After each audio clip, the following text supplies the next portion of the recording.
Oi pessoal, meu nome é Amanda Costa, eu sou otorrinolaringologista e eu faço parte do Trio do Sono, juntamente com a Cris Fumo e com a Lu Baratelli. Hoje nós estamos no curso 2020 em revisão do sono infantil. Eu trouxe um artigo muito legal para a gente discutir sobre sono e obesidade em crianças de 2 a 6 anos. Esse artigo ele saiu na Pediatrics em março de 2020. Ele tem uma base teórica muito interessante. Ele começa citando alguns trabalhos que diziam que dormir pouco aumentava a obesidade infantil. E ele discute isso, que eram estudos subjetivos, que não eram estudos longitudinais, que não avaliavam com actigrafia, que eram estudos subjetivos por utilizarem questionários. Ele fala também que dormir tarde e em horários irregulares estão associados a um ganho de peso independente da duração do sono em alguns estudos. Ele fala que essa percepção de má qualidade do sono está associada à obesidade. Então, pais que percebem que os seus filhos dormem mal, mesmo eles dormindo grandes horas de sono, pode ser um fator associado à obesidade, sim. E ele fala desse problema, dessa carência que nós temos de estudos longitudinais. E ele fala um dado, pessoal, assustador, que é um dado que a gente tem que falar nos nossos consultórios. Ele fala que crianças que têm pais obesos têm de 3 a 10 vezes mais risco de desenvolverem obesidade. Não é o que a gente tem visto nos nossos consultórios?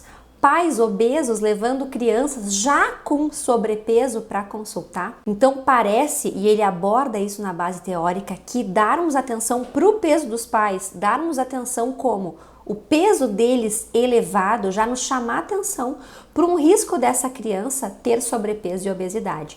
E ele fala dos fatores genéticos, epigenéticos, fatores psicossociais que estão associados nessa família e que vão levar essa criança de 2 a 6 anos a aumentar suas chances de terem obesidade e sobrepeso. Ele também relaciona dormir mal com obesidade, a gente já sabe que isso está associado, a gente já sabe que altera a secreção hormonal, a gente já sabe que altera o GH, que vai na parte metabólica das crianças e pode fazer alteração na adiposidade. Tudo isso ele vai abordando e ele quer comparar as mudanças de peso e as características do sono em crianças com diferentes riscos de obesidade de 2 a 6 anos. É um estudo longitudinal, pessoal. Um tipo de estudo que a gente tem carência em pediatria. Ele vai examinar essa associação ao longo do tempo, é um longitudinal, com as diferentes características do sono e associar isso à obesidade. E ele vai observar diferenças nas famílias, com risco de obesidade diferentes. Será que isso é variável entre os pais que têm obesidade? Ou será que nos pais que não têm obesidade, que são eutróficos, isso altera a chance da criança de ter obesidade? Então ele é um estudo derivado desse grande projeto de prevenção de obesidade de Estocolmo, ele é um braço desse grande estudo.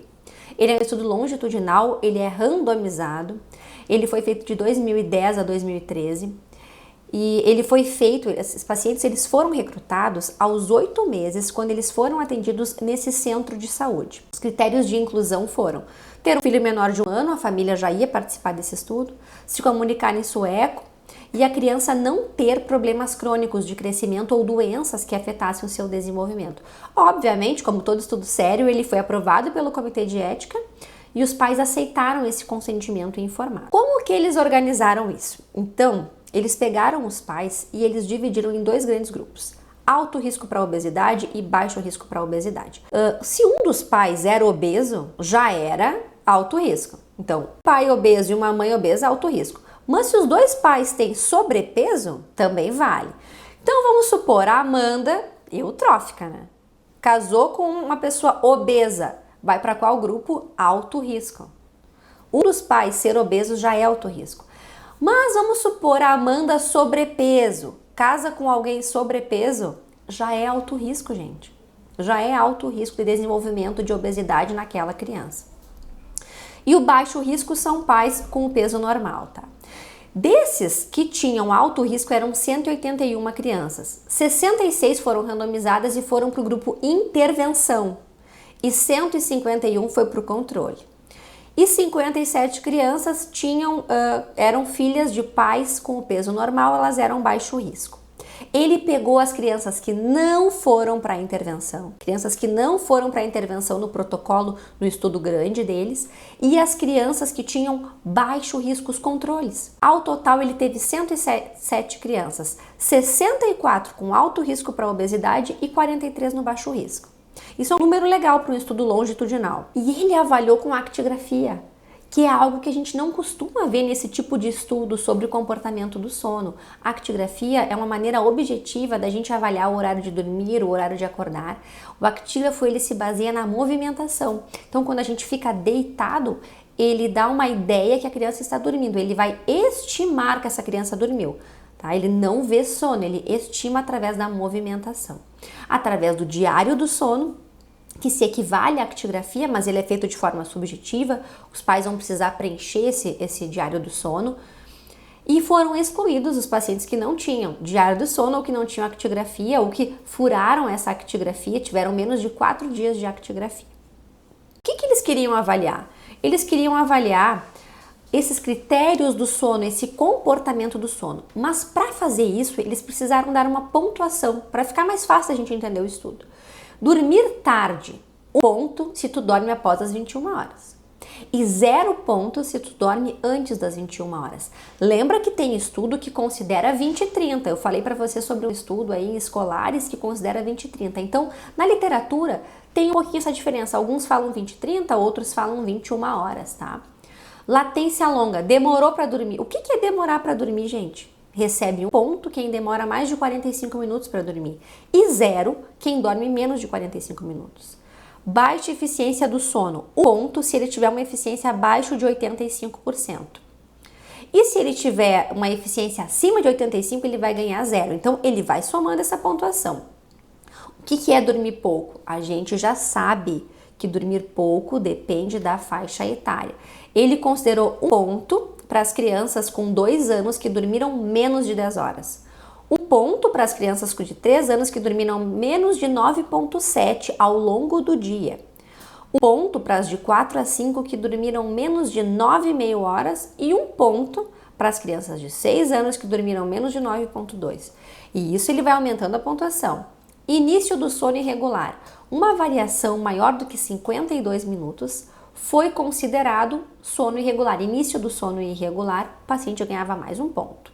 Mas o que foi avaliado então nesse estudo? Então ele avaliou dormir tarde, demorar para dormir, baixa eficiência do sono, dormir pouco e início do sono irregular. Em quem? Ele avaliou em crianças de 2 anos, 3 anos, 4 anos, 5 anos, 6 anos, de uma forma longitudinal. Ele foi observando essas crianças e ele foi dando uma pontuação em cada faixa etária. Menor do que 3, ele considerou que não tem alteração do sono. Maior do que 3, tem alteração do sono. Nas medidas antropométricas, ele avaliou peso, altura, circunferência da cintura, o Z-score do IMC e ele fez 3 medidas, aquela maneira clássica para evitar o erro na hora de medir as crianças. Essa é a tabela 2 do artigo. Ele dividiu as crianças então, baixo risco, lembra que baixo risco se refere ao peso dos pais, e crianças de alto risco.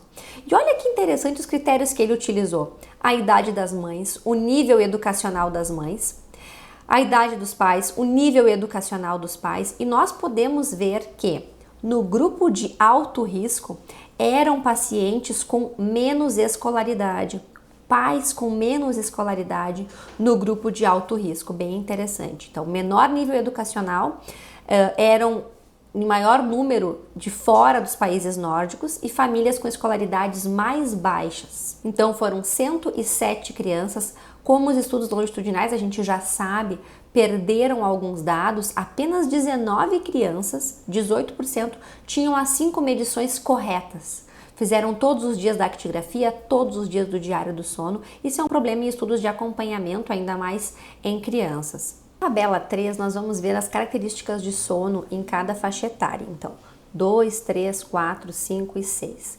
Dessas características, o que diferiu foi o horário de ir para a cama. Nós percebemos aqui uma média do horário de ir para a cama de 1,63 no grupo de alto risco e no baixo risco de 1,58, com um desvio padrão aí de 1,1, 1,13. Então, Esse critério ele diferiu. Os outros critérios não diferiram entre os grupos após a estratificação e após a avaliação dos outros fatores. Alguma característica do sono se associou com a obesidade? Sim. Quando ele conseguiu fazer essa regressão, essa adequação para 2 tipos de modelo, sendo que o modelo 2 ele colocou também alguns ajustes. O modelo 1 tinha idade, sexo, obesidade e risco, e o modelo 2 ele adicionou alguns confundidores: etnia, nível educacional, quem morava na casa, se eram mais condições ou menos condições.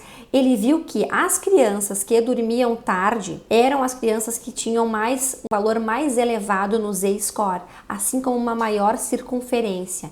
Então, mesmo controlando no modelo 2, que é uma maneira mais rígida da gente controlar esses fatores confundidores, dormir tarde demonstrou-se um fator importante. Sono de curta duração, demorar para dormir, nada disso se associou com a obesidade, mas dormir tarde se associou com a obesidade neste estudo, mesmo controlando para o modelo 2, que é o modelo mais rígido de confundidores.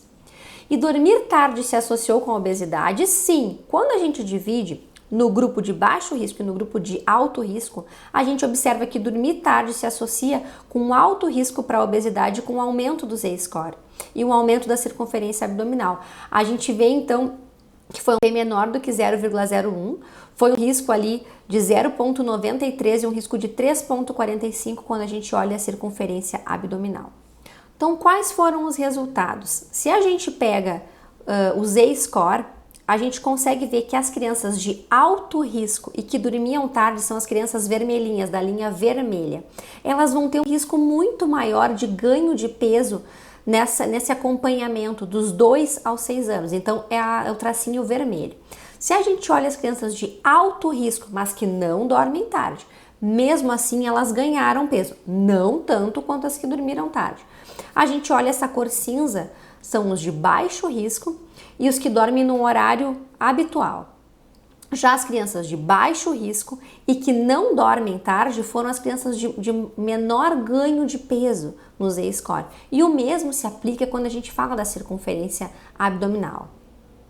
Então, na discussão do artigo, ele aborda isso. Padrões de sono são semelhantes em crianças com risco de obesidade baseado no peso dos pais. Dormir tarde foi associado à obesidade de 2 a 6 anos, independente da duração do sono. No grupo de crianças de alto risco de obesidade, pais obesos ou pais sobrepeso, dormir tarde foi um risco ainda maior. Parece que se potencializou isso no grupo das crianças de alto risco. Dormir tarde somou mais um fator. Essa criança já tinha um fator de risco, que era os pais obesos, e ela ainda dormiu tarde. E isso fez com que ela ficasse lá no topo daquele gráfico em vermelho. Então, uma combinação perigosa de fatores de risco para essas crianças terem obesidade no futuro. Dormir pouco, ele foi relacionado a um aumento de peso, sim, de 2 a 6 anos, mas não foi de forma significativa, não chegou nem a ser uma tendência nesse estudo. Então, na discussão ainda, esse estudo ele teve algumas limitações. Ele foi feito com actigrafia, que é algo muito legal, que a gente gosta, actigrafia diária do sono, perfeito, mas a gente perdeu muito dado, né, gente? Estudo longitudinal em criança, com essa perda de dado importante, então é uma limitação do estudo, ele inclusive aborda isso na discussão. Uma falta de padronização nessa idade para actigrafia, para comparar esses dados.